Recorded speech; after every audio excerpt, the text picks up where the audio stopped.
नमस्कार, India news views में आपका स्वागत है। मैं हूं हर्ष रंजन। दोस्तों, अभी मैं खड़ा हूं बीजेपी हेडक्वार्टर्स दिल्ली के सामने और महत्वपूर्ण स्थान ये है, हरियाणा में बीजेपी ने अपने टिकट की पहली लिस्ट जो है 67 उम्मीदवारों की जारी कर दी है।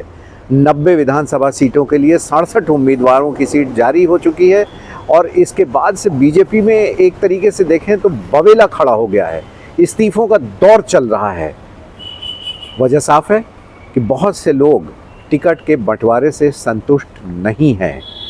वैसे ही बीजेपी की स्थिति हरियाणा में बहुत ठीक नहीं है और टिकट बंटवारे के बाद एक और दौर शुरू हो गया है। न सिर्फ दौर इस्तीफों का, बल्कि बीजेपी पे कई तरीके के आरोप लग रहे हैं कि वो परिवारवाद को भी बढ़ावा दे रही है और साथ में कई मंत्रियों के टिकट भी कटे हैं। तो बीजेपी की लिस्ट के बाद क्या स्थिति बनती है, इस पर बातचीत करने के लिए हमारे साथ यहाँ वरिष्ठ पत्रकार विशाल दहिया मौजूद हैं। विशाल अब हमारे साथ फ्रेम में आ गए हैं। बहुत बहुत स्वागत आपका।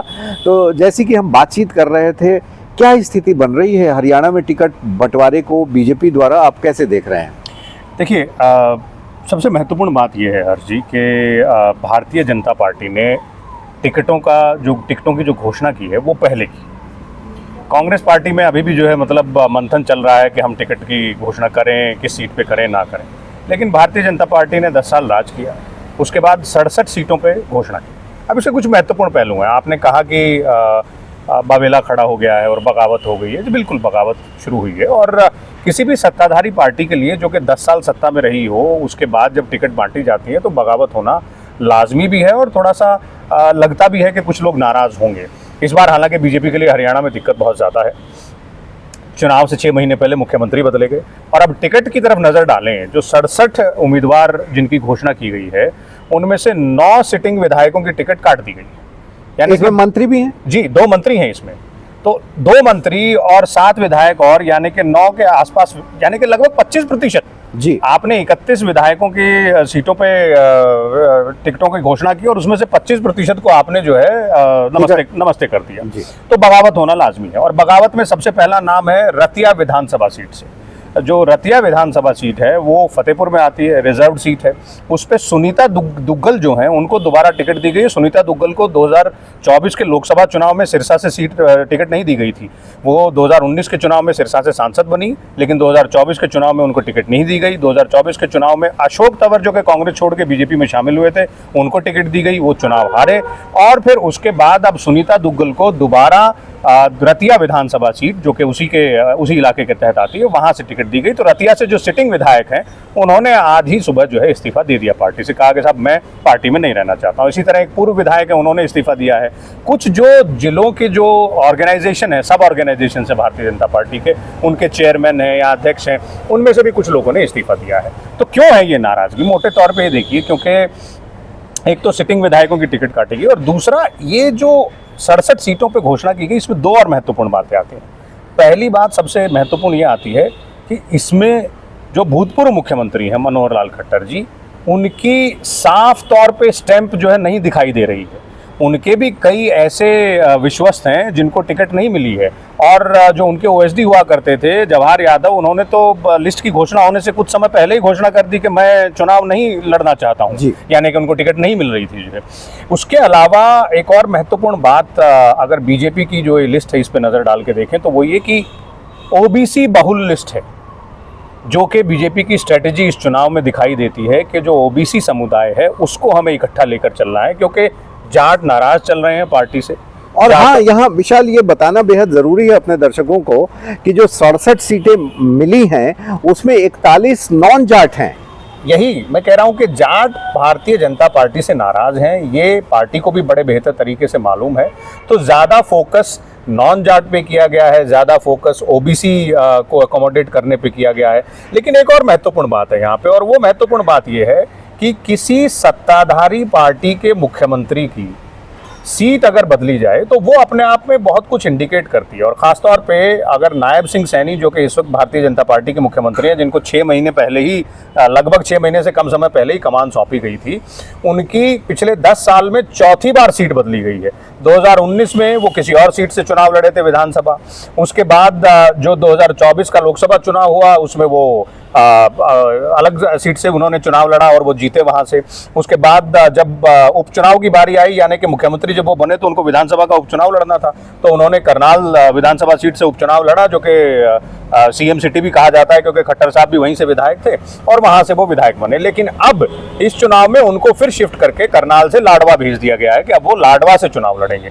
तो बीजेपी में और विपक्षी पार्टियों का भी ये कहना है कि भाई अगर मुख्यमंत्री की ही सीट बदल दी गई है तो इसका मतलब सब कुछ हंकी डोरी नहीं है। हालांकि भारतीय जनता पार्टी की जो अपनी रणनीति है उसमें उनका कहना है कि हमारे पास जो है जो जिताऊ उम्मीदवार हैं वो मौजूद हैं, और इसके अलावा जो विपक्षी दल है खासतौर पे जो कांग्रेस है उसमें जब सीट अनाउंसमेंट होगी तो भगदड़ मचेगी, क्योंकि इसीलिए वो इंतजार कर रहे हैं।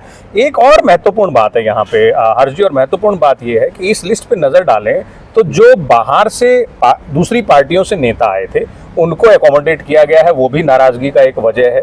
और जो नेता पुत्र या नेता पुत्री हैं उनको भी टिकट देने में कोई गुरेज नहीं किया है बीजेपी ने अब की बार, जैसे कि किरण चौधरी है, किरण चौधरी, राव इंद्रजीत सिंह है। राव इंद्रजीत सिंह की बेटी को अटेली विधानसभा सीट से टिकट दी गई है। किरण चौधरी की जो बेटी है श्रुति चौधरी, उनको तोशाम विधानसभा सीट से टिकट दी गई है। के बेटे को, जी बिश्नोई के बेटे जो भव्य बिश्नोई है, वो उनकी जो पारिवारिक सीट है आदमपुर, उनसे टिकट दी गई है। तो यानी कि वो सब एडजस्टमेंट करने की कोशिश की गई है ताकि ज्यादा से ज्यादा सीटें जीती जा सके। यानी विशाल, अगर हम ये कहें कि इस बार परिवारवाद में बीजेपी भी आगे आ गई है और इसी वजह से कांग्रेस अब आरोप लगा रही है, तो इसमें कोई गुरेज नहीं होना चाहिए। बिल्कुल नहीं होगा, क्योंकि उसी नदी के पानी में बीजेपी भी तैर रही है। लेकिन अब एक बड़ा सवाल ये है कि लगातार हरियाणा विधानसभा चुनाव को लेकर हम लोग ये चर्चा करते रहे कि 10 साल में एंटी इनकम्बेंसी फैक्टर बहुत तगड़ी रही है।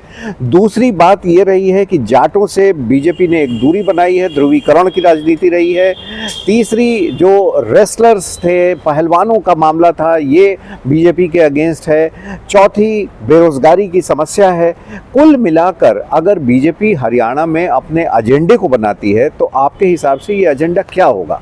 देखिए, हरियाणा में भारतीय जनता पार्टी का जो एजेंडा जिसे कहा जाए किस पे चुनाव लड़ेंगे, तो वो कह रहे हैं कि साहब हमने विकास किया है, वो विकास के एजेंडे पे चुनाव लड़ना चाहते हैं। लेकिन जो मुद्दे आपने गिनाए वो इतने ज़्यादा हो गए हैं कि भारतीय जनता पार्टी की जो एंटी इनकम्बेंसी फैक्टर है वो थोड़ा सा अब जैसे जैसे दिन बीतते जा रहे हैं वो थोड़ा सा और बढ़ता जा रहा है। और तीसरी सबसे बड़ी बात है कि नेतृत्व, यानी कि राज्य स्तर में आपके पास वो कौन सा चेहरा है, कौन सा नेतृत्व है जिसको लेकर आप आगे चुनाव लड़ रहे हैं। नायब सिंह सैनी ओबीसी चेहरा है, 6 महीने पहले ही लेकिन उनको कमान सौंपी गई, तो उनके पास अपना काम दिखाने के लिए कुछ नहीं है। वो केवल मनोहर लाल खट्टर जो 9.5 साल मुख्यमंत्री रहे उनके जो काम है उनको गिना रहे हैं। लेकिन मनोहर लाल खट्टर को अगर हटाया गया था तो वो इसलिए हटाया गया था कि भाई आपके पास आपसे लोग नाराज़ हैं, जाटों में नाराज़गी थी, किसानों में नाराज़गी थी, आपकी नीतियों को लेकर लोग नाराज़ थे।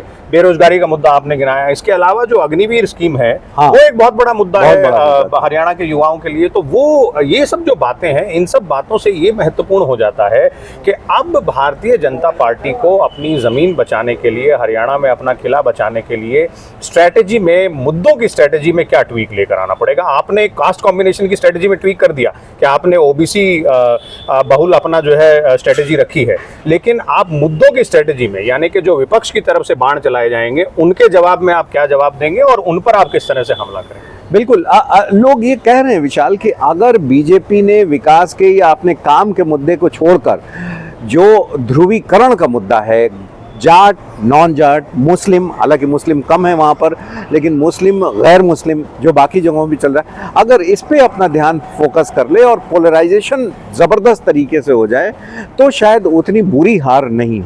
देखिए, जाट नॉन जाट तो भारतीय जनता पार्टी की स्ट्रेटजी में साफ तौर पे दिखाई देता है। जब 67 सीटों में से 40 से ज़्यादा आपने नॉन जाट समाज को टिकटें दी हैं और उसके अलावा जो बाकी सीटें बची हुई हैं उन पर भी इसी तरह की कॉम्बिनेशन की उम्मीद की जा सकती है। लेकिन अगर आप हिंदू मुस्लिम ध्रुवीकरण की बात करें तो हरियाणा के लिहाज से, हरियाणा की राजनीति के लिहाज से देखा जाए तो कुछ ही चंद सीटें हैं जहां पर मुस्लिम जो वोट है उसका कुछ असर पड़ेगा, और वहां पर वैसे भी भारतीय जनता पार्टी को कोई बहुत सफलताएं नहीं मिली हैं पिछले 2 या 3 चुनाव में, तो वहां से भारतीय जनता पार्टी को उम्मीदें कम हैं।